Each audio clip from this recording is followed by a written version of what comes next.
kaguluhan sa Malacanang. Isang napakalaking dagok ang tumama sa administrasyon ni Pangulong Ferdinand Bongbong Marcos Jr. Matapos ang matinding investigasyon, formal nang pinatalsik ng Korte Suprema ang Pangulo sa kanyang puwesto. Kasabay nito, inilabas na rin ang warrant of arrest laban sa kanya na nakahanda ng ipatupad ng mga autoridad. Ayon sa mga opisyal na pahayag mula sa Korte Suprema, may sapat na ebidensya na nagsasabing sangkot si PBBM sa serye ng mga katiwalian at paglabag sa konstitusyon. Dahil dito, nagdesisyon ang hukuman na alisin siya sa posisyon upang mapanatili ang integridad ng pamahalaan at maprotektahan ang interes ng sambayanan. Kasalukuyang pinaghahandaan ng pulisya at iba pang ahensya ang pagsasakatuparan ng warrant of arrest upang maaresto ang Pangulo sa lalong madaling panahon. Samantala, naglabas ng pahayag ang Malacanang na nagsasabing hindi pa nila natatanggap ang opisyal na desisyon ng Korte Suprema at patuloy na nananatili si PBBM sa kanyang tungkulin habang inaayos ang kanilang legal na hakbang. Tinitingnan ngayon ng buong bansa ang susunod na kabanata ng krisis na ito na siguradong magdudulot ng matinding pagbabago sa politika ng Pilipinas. Tutok lamang sa aming mga susunod na ulat para sa mga pinakabagong impormasyon.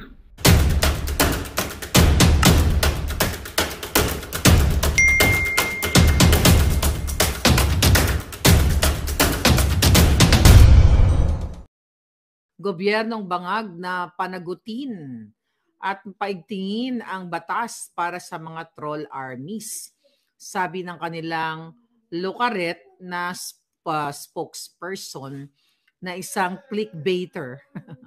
Clickbaiter ba ang tawag doon? Na vlogger na kailangan pa niyang magpakalat ng kasinungalingan para kumita ng pera. So, kaya mga palangga, okay, ano bang ating uunahin? So, unahin natin siguro ang embalsamadong si Liza Tanas. Bakit kamo? Let's talk about Troll Army. Okay? Alright. Troll Army. Ang sabi ng... okay, ito. Alright. Ang sabi ni Castro, okay, kapatid yata ni ni kapatid o kamag-anak nitong Castro na makakaliwa. Right? So, ito ay dapat daw panagutin natin. Nasaan itong ni-ready natin dito kanina? Okay, sulat ko lang dito mga kababayan. Paki-share muna natin ang ating live at mag-follow na rin kayo, mag-subscribe sa Maharlika Network YouTube channel. Yan ang isa pa nating channel na dapat ninyong puntahan dahil magiging kontrobersya ang ating mga pasabog doon. Okay. So, unahin natin yung Troll Army. Okay, mga palangga? So, recently ay nag-knock-knock na naman nga itong si Castro na attack dog. Okay? Wala yung pinagkaiba sa mga ensimada na ang kanyang eksaktong statement na ang problema daw ngayon sa Pilipinas ay maraming kumikita na mga paid trolls, di ba? At tayo daw o yung mga kritiko na tinatawag nilang paid trolls ay tayo ang sumisira sa ating bayan o sa ating gobyerno. So ang sabi ng hitad, na akala mo pag nagsalita ay nakikinig sa kanya yung mga bata sa batibot, di ba? Ang problema kasi natin, siguro is maraming mga kumikita. Okay sa paglalahad ng fake news para maibagsak natin. Sabi niya, para maipabagsak ang sino mang tao. Hindi na ito matatawag na freedom of expression. Kasi troll na sila. May troll army. O, diba? Ganun siya magsalita. So, kapag sinabi na may troll army, hindi na ipinaglalaban iyong freedom of expression. Kasi kumikita lang sila at dinidiktahan sila ng taong nagbabayad sa kanila. Okay. So, talagang nakakatawa yung mga pinagkukuha ni Bangag Jr. at ni Liza Tanas para lang magtutok sa ating mga kritiko, sa ating mga nakikipaglaban sa katotohanan. Ang sabi pa nga ni Lucaret Castro, hindi na po iyon freedom of expression. Kasi iyon ang sinasabi nila, paano naman yung freedom of expression namin? Teka lang, kung troll army kayo, Hindi na ninyo exercise iyan kasi bayaran kayo to tell something na dinidikta ng nagbabayad sa inyo. Alam mo na sila ay parang puppet. Isang tao na nagbabayad para ito, parang alam mo yon na tumutula, 'di ba? Parang si Keso. Tumutula na nagmumukha ng tanga. Ibang klase iyon. Kaya kinakailangan talaga na magkaroon ng batas patungkol sa mga troll army. Kaya naman, Kiko Maching, Pong, Perlas na Bilog, Huwag Tutulog-Tulog, Bola Kristal, dapat meron na tayong penalty. May consider na dapat isang criminal act. Dahil, sabi ko nga, para na itong isang sindikato, dapat ito may penalty. Ganyan ang mga dramatization ng Gaga. At the same time, sana ang bansa natin ay magkaroon din ng batas na ma-regulate para makita natin talaga yung mga totoong identity ng mga social media influencer na ito. Hoy! Hoy, Bilat! Di ba? Para kang tanga. Ayan. Ngayon, eto lang yan, mga palangga. Nakakatawa. Batibot! Hoy! Bolang kristal na bilog! Huwag tutulog-tulog! Bangag! Bangag! Okay, mapakita natin sa inyo kung sino sinasabi ni Castro na bangag or yung, not bangag, na paid trolls. Unahin natin si Lisa Tanas na inaimbalsama ang kanyang mukha kung ilan ang trolls na hawak niya. Handa na ba kayo mga bata? Baby, bobo! Mga bobo. Okay, here we go. Mga palangga. Inubutok niya ako. Okay, tignan natin si Liza Tanas. Okay? Mga bata! Ako nga pala si Kiko Maching! Ayan. Ready na ba ang mga Kiko Maching ng bayan? Okay. Nakita nyo yan? Ay Facebook ni Lisa Marcos. Alam nyo, nakita nyo ng iba dito sa inyo. Pero, ulit-ulitin natin, mga bata! Handa na ba kayo na makita ang mga trolls ni Lisa Tanas na dapat siya ay bitayin? Okay, look. Mga kababayan, unahin natin si Lisa Tanas kasi ang sinasabi ng kanilang tagapagsalita na parang para siyang si Manang Bola ng Batibot! Magandang umaga sa iyo, Pong! Ako nga pala si Kiko Maching! Naging aswang si Kiko Maching. Okay, go. Here we go. Okay? Katulad nitong nagko-comment sa kay Lisa Tanas. The Philippines is ready to shine on the global stage. Wishing you all smooth preparation. Ako, naobserbaran ko na to. Ito mga posting ni Lisa, yung mga nag-i-English na comment, di ba, na copy-paste.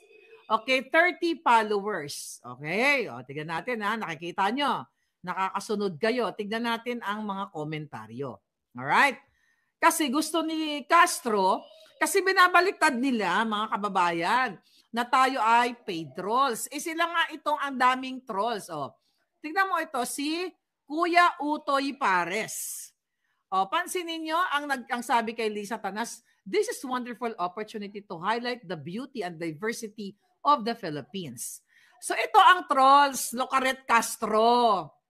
Okay, nabuangit. O, 11 followers. Okay, next. Ang sabi naman ng isa, Wrestle Hit. Ito yung mga palatandaan, yung mga kanilang trolls na hindi nagtatagalog, kundi nag-i-English na copy-paste. Lady expressed enthusiasm over the ongoing preparation of the Philippines hosting of the Asian Summit. Alam mo yun, para silang mga AI actually. Okay, 24 followers. Walang AI, walang puso, walang damdam. Walang AI. Pag AI, walang puso, walang damdamin. Ibig sabihin, walang connect, walang engagement sa tao, human sa human, yung mga comments. Okay, here we go. Sports Maniac. Yan. Kasi nadidetect ko na yan kung sino ang trolls ni Lisa Tanas. Okay, tignan mo, sport events, 19 followers. Okay, tignan naman natin dito. Okay, ito si, hanapan natin ang pangalan. Ito si, pangalan nito, ito Anisha Chin. Alright, ayan, 202 followers. Pero tignan mo yung itsura ng kanyang Facebook profile. Ito ay isang troll. O, sabi ni Patrick Mayer. Okay? Si Patrick Mayer ay hindi mo alam kung Indian or Myanmar o Cambodian. Okay, di ba? O, yan ba yan? Hindi po yan totoong tao. Kaya dapat talaga panagutin ang mag-a-agree ako sinabi ni Locaret. Pero unahin niyang tagpasin yung amo niyang sindikato.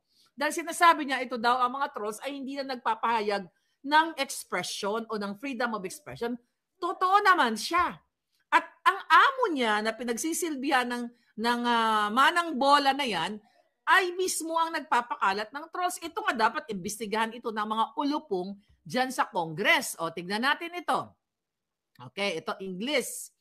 I hope we show Asian how great our country. O, tignan mo. Ayan, o, nakatalikod, o, automotive, aircraft, and boat. Page siya. Ang mga nagko-comment, mga page. Hindi tao. Alright? Okay. Shop ka na. Okay, tignan nyo, napansin nyo? Mapapansin mo, o, shop ka na. Page. Okay, clothing, 3 followers. Hindi po siya personal account. So, mga ginagawa-gawa nilang page para mag-comment ng sila ang nagko-control. Ito, tama ang sinabi ni Locaret Castro na nagko-control ng naratibo para sabihin na si Lisa Tanas ay hindi butod, hindi mudlo, o mabuting ginagawa. Tignan mo itong si Queen's Legend. Page siya. O, tignan nyo, page. 3 ang follower. O, ito, yung Gab-Gab. Okay? Si Marcos Jr., ang kanyang profile picture. Page din. Okay? Kaya pumunta ka sa ano ni Bangag Jr., ganito din. Okay? Lupang Sinilangan.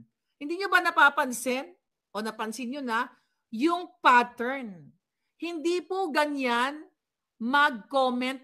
Hindi po ganyan ang organic na comment. Bakit puro page? Bakit hindi personal? Ito, tignan mo, Trip Shop.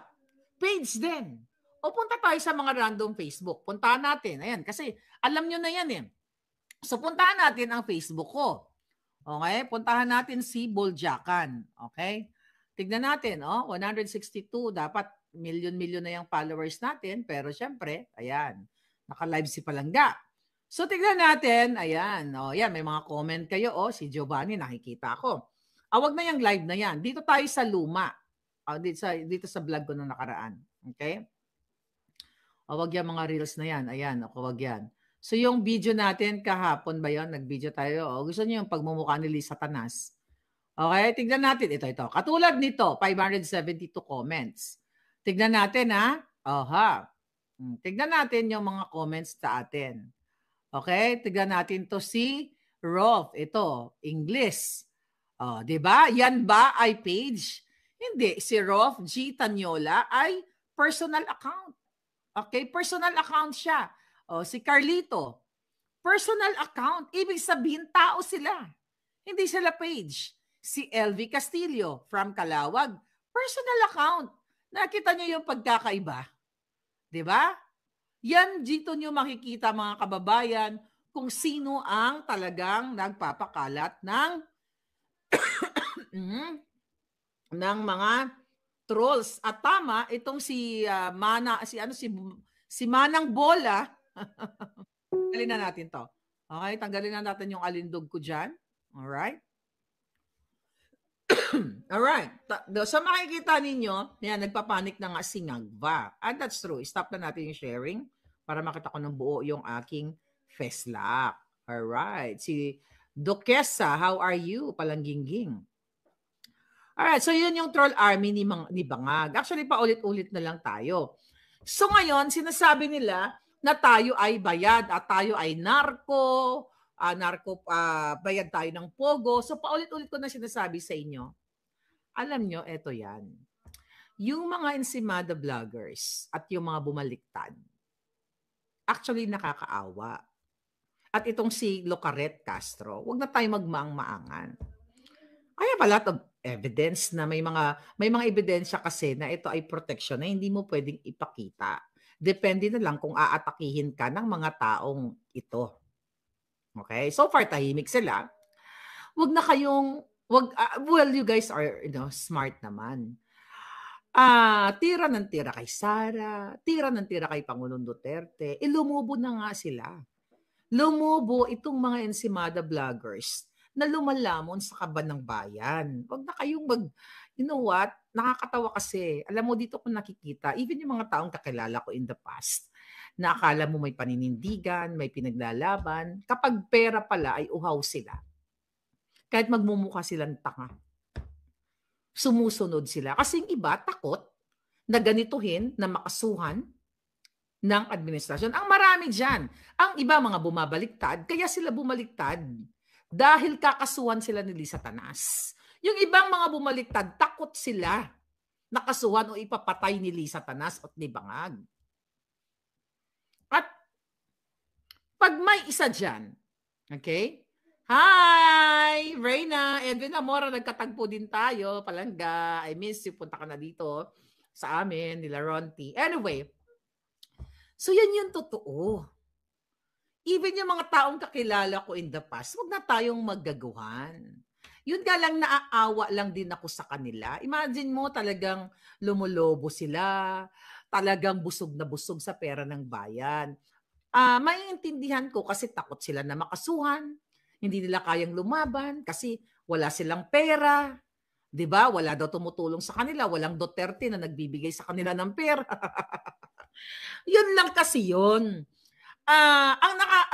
Nalulungkot ako para sa mga taong ito, patulad ni Locaret Castro, na nilunok nila yung kanilang mga, wala namang prinsipyo ito si Castro.